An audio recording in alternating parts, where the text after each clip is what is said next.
എല്ലാവർക്കും നമസ്കാരം.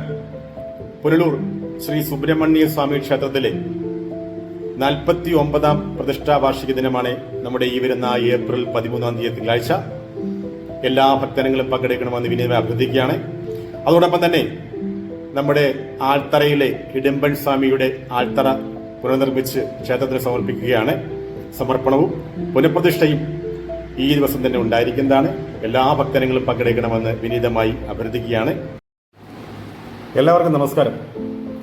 ശ്രീ ചെമ്മന്തൂർ സുബ്രഹ്മണ്യ സ്വാമി ക്ഷേത്രത്തിലെ 49ാം പ്രതിഷ്ഠാ വാർഷികം ഈ വരുന്ന ഏപ്രിൽ 13 തിങ്കളാഴ്ചയാണ്.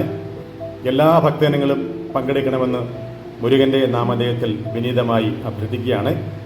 അന്നേ ദിവസം തന്നെ നമ്മുടെ സമൂഹ സദ്യയിൽ എല്ലാവരും പങ്കെടുത്ത് നമ്മുടെ ഈ പ്രതിഷ്ഠാ വാർഷികം വൻപിച്ച വിജയമാക്കി തീർക്കണമെന്ന് മുരുകന്റെ നാമധേയത്തിൽ ഒരിക്കൽ കൂടി അഭ്യർത്ഥിക്കുകയാണ്.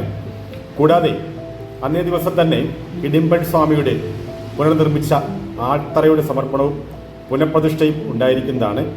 ഈ ആൽത്തറ നവീകരിച്ച് ക്ഷേത്രത്തിന് സമർപ്പിച്ചത് ശ്രീമതി വത്സലാദേവി പുത്തമിട്ടിലാണ്. ക്ഷേത്രം തന്ത്രി താഴത്ത് കുളക്കട വടശ്ശേരി മഠത്തിൽ ശ്രീ കേശവന് നാരായണന്റെ മുഖ്യ കാർമ്മികത്തിലായിരിക്കും ഈ പുനഃപ്രതിഷ്ഠ നടക്കുന്നത്.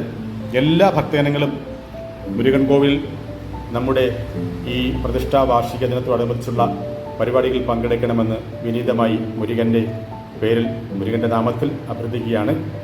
നമ്മുടെ ഐശ്വര്യ ദേവനായ മലമുകളിൽ വാഴുന്ന ആണ്ടവന്റെ എല്ലാ അനുഗ്രഹങ്ങളും എല്ലാവർക്കും ഉണ്ടാകട്ടെ എന്ന് പ്രാർത്ഥിക്കുകയാണ്. ആത്മാർത്ഥമായി പ്രാർത്ഥിക്കുകയാണ്. എല്ലാവർക്കും ഐശ്വര്യം മാത്രം ഉണ്ടാകട്ടെ.